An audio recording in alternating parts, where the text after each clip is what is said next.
Assalamu alaikum. Dear friend, I discuss the self-assessment of SLCB Management System Part 7. I will discuss roles and responsibilities and social compliance team chart. I discuss all the question one by one. SLCB Management System PDCA সাইকেলকে অনুসরণ করে। PDCA সাইকেলের মধ্যে রয়েছে plan, do, check, act. আর প্ল্যানের মধ্যে রয়েছে policies and procedure, goal and strategy and target KPI, যা আমরা অলরেডি আলোচনা করেছি। আজকের আলোচনা করব ডু নিয়ে। ডু এর ভিতরে রয়েছে roles and responsibilities, social compliance team chart and communication and training. আজকে ডু এর দুইটা অংশ নিয়ে আলোচনা করব, role and responsibilities and social compliance team chart. Role and রেসপন্সিবিলিটির ভিতরে যে কোশ্চেনগুলো রয়েছে সেই কোশ্চেনগুলো এক এক করে আলোচনা করছি। Does the facility define the persons responsible for the implementation and management social এবং লেবার প্র্যাকটিস? ফ্যাসিলিটি কি সোশ্যাল এবং লেবার প্র্যাকটিস ইমপ্লিমেন্টেশনের জন্য রেসপন্সিবল পারসন নির্ধারণ করেছে? Select all that apply with x. যদি করে থাকে তাহলে এক্স সিলেক্ট করতে বলা হয়েছে। 231 Responsible person has been defined and are accountable for written policies and procedure. Responsible person কি নির্ধারণ করা হয়েছে এবং লিখিত পলিসি প্রসিডিউরের অ্যাকাউন্টেবিলিটি দেওয়া হয়েছে? আমরা এখানে এক্স সিলেক্ট করব যে হ্যাঁ, আমাদের রেসপন্সিবল লিখিত পলিসি প্রসিডিউরের জন্য রেসপন্সিবল পারসন এবং অ্যাকাউন্টেবিলিটি নির্ধারণ করা হয়েছে। আমরা শুধু রোলস এবং রেসপন্সিবিলিটির ভিতরে যে কোশ্চেনগুলো থাকবে অ্যাসেসমেন্টের সময়, আমরা সেই কোশ্চেনগুলো আলোচনা করে যাচ্ছি, কোনটা এক্স দেব, কোনটা সুস রাখব। আর আমরা আলোচনার শেষের দিকে আমরা কিভাবে রোল এবং রেসপন্সিবিলিটি বা অ্যাকাউন্টেবিলিটি দেখাবো সে বিষয়ে আমি প্র্যাকটিক্যাল ডেমো নিয়ে আলোচনা করব এবং ডেমোটা দেখাবো, তখন সহজেই বুঝতে পারবেন। এখন শুধু এসএলসিতে সেলফ অ্যাসেসমেন্ট করার সময় যে কোশ্চেনগুলো আসবে সেই কোশ্চেনগুলো এক এক করে আলোচনা করে যাই, কোনটা এক্স রাখবো, কোনটা চুজ রাখবো। 232 responsible person has been defined and are accountable for informal non written procedure. এখানে বলছে রেসপন্সিবল পারসন নির্ধারণ করা হয়েছে, কিন্তু অ্যাকাউন্টেবল ফর ইনফর্মাল মানে ইনফর্মালি অ্যাকাউন্টেবিলিটি দিয়েছেন, দায়িত্ব দিয়েছেন ইনফর্মালি, নন রিটেন লিখিত দেন নাই না, এটা আমরা চুজ রাখবো। আমরা রেসপন্সিবল পারসনকেও ডিফাইন করেছি, নির্ধারণ করেছি এবং তাদেরকে অ্যাকাউন্টেবিলিটিও লিখিতভাবে অ্যাকাউন্টেবিলিটি দিয়েছি, ইনফর্মালি না, আমরা ফর্মালি দিয়েছি, আমরা এটা চুজ রাখবো। 233 the facility has not defined responsible person. Facility responsible person define করে নাই, এটা আমরা চুজ রাখবো, কারণ আমরা রেসপন্সিবল পারসনকে ডিফাইন করেছি। Which of the following topics has been assigned to responsible person? নিম্নলিখিত কোন কোন বিষয়ের জন্য দায়িত্বপ্রাপ্ত ব্যক্তি বা ব্যক্তিদের নিয়োগ করা হয়েছে, মানে অ্যাসাইন করা হয়েছে। আমরা নিচের টপিকসগুলো দেখবো যে কোন কোন বিষয়ের জন্য আমরা রেসপন্সিবল পারসনকে ডিফাইন করেছি। Recruitment and hiring. রিক্রুটমেন্ট হায়ারিংয়ের জন্য কি রেসপন্সিবল পারসন অ্যাসাইন করা হয়েছে? ইয়েস। তো আমরা এক্স সিলেক্ট করবো, যদি বলা হয়েছে select all that apply with x. যদি আমরা সিলেক্ট করে থাকি তাহলে এক্স দ্বারা, যদি আমরা রেসপন্সিবল পারসনকে অ্যাসাইন করে থাকি তাহলে এক্স দ্বারা সিলেক্ট করব। তাহলে রোলস অ্যান্ড রেসপন্সিবিলিটির কি রেসপন্সিবল পারসন অ্যাসাইন করা আছে? জি আছে, আমরা এক্স সিলেক্ট করব। 235 টার্মিনেশন অ্যান্ড রিট্রান্সমেন্ট। টার্মিনেশন রিট্রান্সমেন্টের জন্য রেসপন্সিবল পারসন অ্যাসাইন করা আছে? ইয়েস আছে, আমরা এক্স সিলেক্ট করব। Facility work place rule, X select করবো, এর জন্যও আছে। চাইল্ড লেবার এবং young worker, yes X select করব। Prohibition of force labour, X select করব। Anti harassment and abuse, X select করব। অ্যান্টি ডিসক্রিমিনেশন, এক্স সিলেক্ট করব। ওয়ার্কিং আওয়ার, এক্স সিলেক্ট করব। Wages and benefit, X select করব, কারণ wages and বেনিফিটের জন্য আমরা responsible পারসনকে assign করে দিয়েছি, যিনি ওয়েজ অ্যান্ড বেনিফিট নিয়ে কাজ করবেন।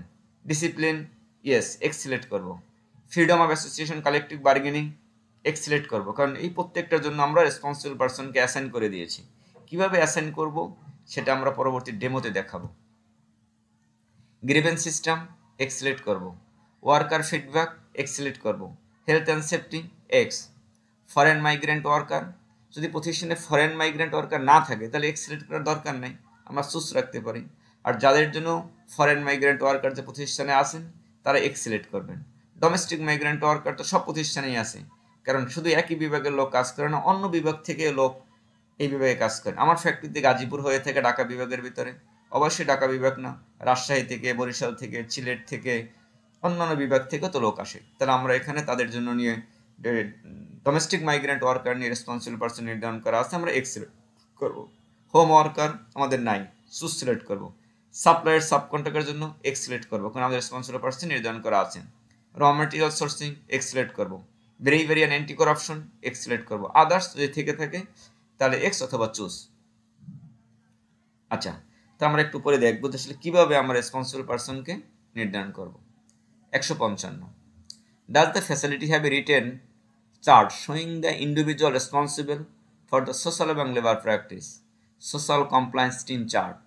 চাচ্ছে যে একটা সোশ্যাল কমপ্লায়েন্সের টিম চার্ট, মানে অর্গানোগ্রাম, সোশ্যাল কমপ্লায়েন্সের অর্গানোগ্রাম উইথ রেসপন্সিবল পার্সন এবং তাদের রেসপন্সিবিলিটি দিয়ে একটা অর্গানোগ্রাম তৈরি করতে বলা হয়েছে, যে এটা আমাদের আছে। ইয়েস দেবো আমরা। Please provide the name of the document here. তা আপনি যে সোশ্যাল কমপ্লায়েন্সের একটা অর্গানোগ্রাম তৈরি করেছেন রেসপন্সিবিলিটি দিয়ে, অথবা সোশ্যাল কমপ্লায়েন্স টিম চার্ট করছেন, এটা কি নাম দিয়েছেন? এখানে নামটা এখানে লিখবেন। আমার কাছে organogram chart with responsible for social labour practice বা লেবার টপিক্স, আপনি যদি অন্য কোনো নাম থাকে সেই নামটা এখানে লিখবেন। তো আমাদের এখানে দুইটা ডকুমেন্ট দেখতে হবে, এক হলো সোশ্যাল কমপ্লায়েন্সের টিম চার্ট মানে অর্গানোগ্রাম চার্ট উইথ রেসপন্সিবিলিটি, আর একটা হলো যে facility has the responsible person define করা হয়েছে এবং অ্যাকাউন্টেবিলিটি রয়েছে কি, মানে রেসপন্সিবল পার্সন এবং অ্যাকাউন্টেবিলিটি আমরা সেট করেছি কিনা সেই বিষয়। আচ্ছা, আমরা responsibility chart for social compliance for social and labour topics বা লেবার প্র্যাকটিস রেসপন্সিবিলিটি চার্ট এভাবে করতে পারি। ওখানে অনেকগুলো বিষয় ছিল, যেমন এই থেকে রিক্রুটমেন্ট, হায়ারিং, টার্মিনেশন অ্যান্ড রিট্রান্সমেন্ট, এরকম যে অনেকগুলো বিষয় ছিল, তাই না? আচ্ছা, এই প্রত্যেকটা বিষয় নিয়েই আপনি রেসপন্সিবিলিটি দেবেন। Recruitment, hiring, responsible, accountability. আমাদের এখানে দুইটাই কোশ্চেন ছিল, রেসপন্সিবল পার্সন রয়েছে, আছে, তবে অ্যাকাউন্টেবিলিটিকে ভাগ করে দেওয়া আছে, আছে। তো এটি কীভাবে করবেন? রেসপন্সিবিলিটি বা অ্যাকাউন্টেবিলিটি দুটো ভিন্ন জিনিস। রিক্রুটমেন্ট অ্যান্ড হায়ারিং, এটা রেসপন্সিবল থাকতে পারে কে? Head of HR admin compliance অথবা হেড অফ কমপ্লায়েন্স অথবা হেড অফ এইচআর কমপ্লায়েন্স। কিন্তু অ্যাকাউন্টেবল কি সে, মানে প্র্যাকটিক্যালি কি সে মানে রিক্রুটের কাজগুলো করে? সে কিন্তু করে না। সে হেড অফ এইচআর কমপ্লায়েন্স, সে রেসপন্সিবল, কিন্তু যে কাজটা করবে, যে রিক্রুট করবে, তাকে দিতে হবে অ্যাকাউন্টেবল, অ্যাকাউন্টেবিলিটি তার থাকবে। এখন এখানে আপনি দেখতে পারেন যে এইচআর ডিপার্টমেন্ট, এখানে নাম লেখলেন, ডেজিগনেশন দিলেন head of HR admin compliance, কিন্তু অ্যাকাউন্টেবল কে থাকবে? এইচআর ডিপার্টমেন্টের একজন লোক থাকবে যিনি সিনিয়র ম্যানেজার কমপ্লায়েন্স বা এইচআর, অথবা তার সাথে আর একজন লোক দিলেন, একা তো আর করবে না, অথবা একজন থাকলো না, তখন কে দায়িত্ব পালন করবে? এভাবে দেবেন।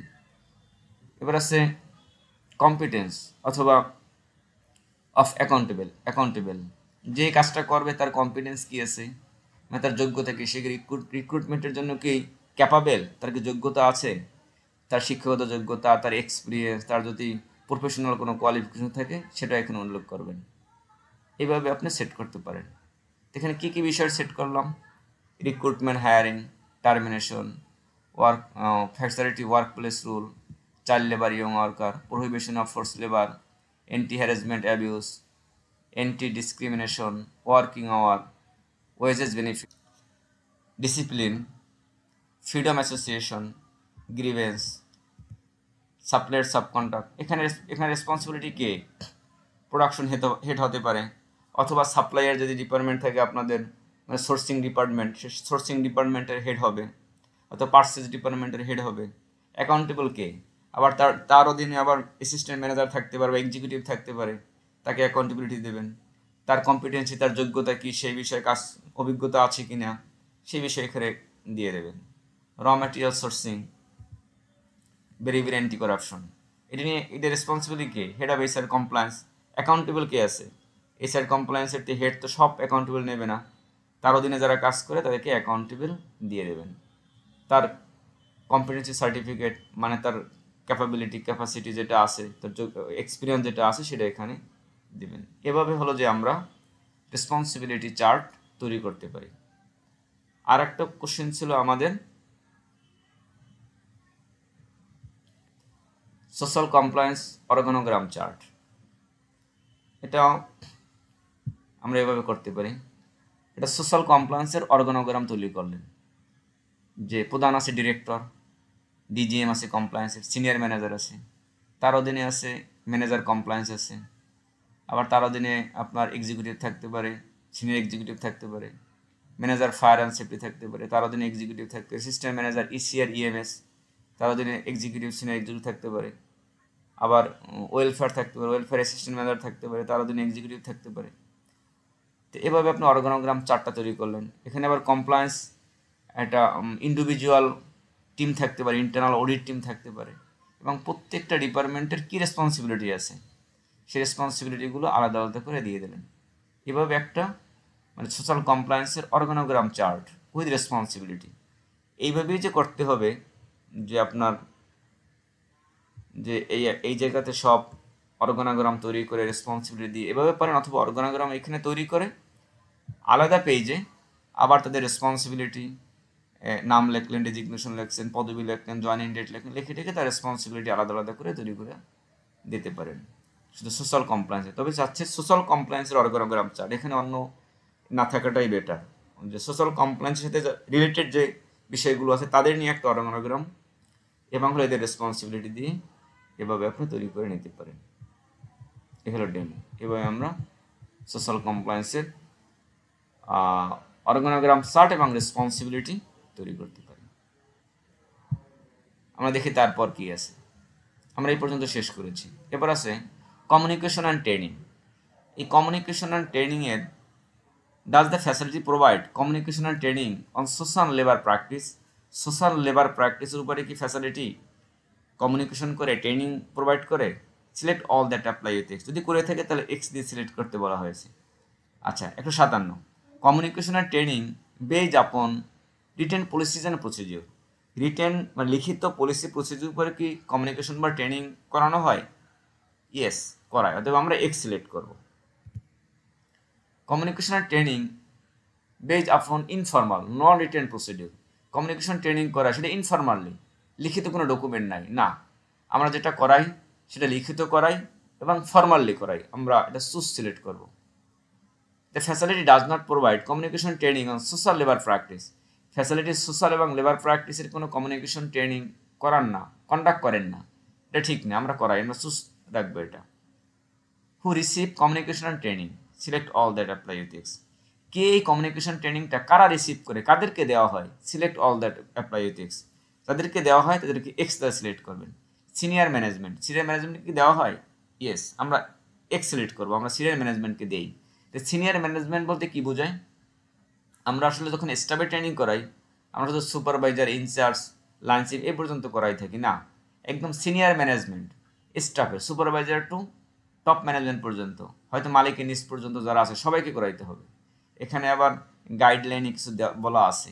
Human resource manager, operation manager. Manager বলতে এই এসএলসিপিতে বোঝাচ্ছে মানে হিউম্যান রিসোর্স ম্যানেজমেন্টের হেড, মানে হিউম্যান রিসোর্স ম্যানেজমেন্ট ম্যানেজার মানে সর্বোচ্চ পদকে বোঝানো হয়েছে। এখন হেড যিনি আছেন, যে মানে কারণ জিএম আছে, সে যদি করাই থেকে ট্রেনিং, তো সে তো ট্রেনিং করাবে, আর তার নিচে যারা আছে তারা ট্রেনিং নেবে। অপারেশন ম্যানেজার, অপারেশন ম্যানেজার যদি আপনার এখানে অপারেশনের জিএম থাকে, সেই জিএমকে আপনার ট্রেনিংয়ের আওতায় রাখতে হবে। সোর্সিং ম্যানেজার, সোর্সিং ম্যানেজার যদি হেড থাকে, অন্য কোনো পজিশন থাকে, সেও ট্রেনিংটা পাবে।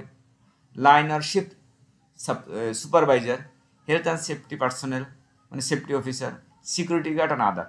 যাই হোক, এখানে সিনিয়র ম্যানেজমেন্ট বলতে বোঝাচ্ছে শুধু সুপারভাইজার, ইনচার্জ লেভেলে করাতে হবে না, আপনি একটু উপরের লেভেলে ম্যানেজার লেভেলের অথবা এজিএম লেভেলের যদি প্রয়োজন হয়, এজিএম লেভেলগুলো ট্রেনিংগুলো এই সিনিয়র ম্যানেজমেন্টের আওতায় করাবেন। নিউ প্রোডাকশন ওয়ার্কার মানে নতুন যারা রিক্রুট হবে তাদেরকেও ট্রেনিং করাতে হবে। কিসের উপরে? সোশ্যাল এবং লেবার প্র্যাকটিসের উপরে। Existing production worker security guard, subcontract বা সাপ্লায়ার, আদার্স। তো আমাকে মোটা দাগে এই 5টা স্তরে ট্রেনিং করাতে হবে সোশ্যাল এবং লেবার প্র্যাকটিসের উপরে। কাদেরকে ট্রেনিং করতে হবে? একটা হচ্ছে স্টাফ, মানে স্টাফ বলতে সুপারভাইজার টু অ্যাবভ যা আছে একটা ট্রেনিং। এবার হচ্ছে নিউ ওয়ার্কার, যারা নতুন জয়েন করবে, মানে ওরিয়েন্টেশন ট্রেনিং যেটা বলি। ওই ওরিয়েন্টেশন ট্রেনিংয়ে তো সব বলা সম্ভব না। একটা মাসের 1 তারিখে রিক্রুট হয়, 2 তারিখে, 3 তারিখে, 10 তারিখে, 20 তারিখে। আবার দেখবেন মাসের শেষে নিয়ে সবাইকে ডেকে আবার একটা রিওরিয়েন্টেশন ট্রেনিং করানো হয়, যে 1 তারিখ থেকে 30 তারিখ পর্যন্ত এ মাসে যারা জয়েন করছেন সবাইকে আজকে ট্রেনিং। তো সেই রিওরিয়েন্টেশন ট্রেনিংয়ে আপনার এই নিউ ওয়ার্কারদের এই সোশ্যাল লেবার প্র্যাকটিসের সব বিষয় নিয়ে আপনি 2 ঘন্টা একটা ব্রিফ দিয়ে দিলেন। তাহলে একটা ডকুমেন্ট তৈরি করলে হবে এখানে নিউ ওয়ার্কার, একটা হচ্ছে ওরিয়েন্টেশন ট্রেনিং, আর একটা হচ্ছে রিফ্রেশ ওরিয়েন্টেশন ট্রেনিং, ওইখানে সবগুলো করাবেন। এক্সিস্টিং প্রোডাকশন ওয়ার্কার, যারা বর্তমানে আপনার এমপ্লয়ি আছে, পুরাতন নতুন যারা আছে, তাদেরকে আপনি এই সোশ্যাল লেবার প্র্যাকটিসের ট্রেনিংগুলো করাতে হবে। সিকিউরিটি গার্ডদেরকে করাতে হবে, সাবকন্ট্রাক্ট এবং সাপ্লায়ার।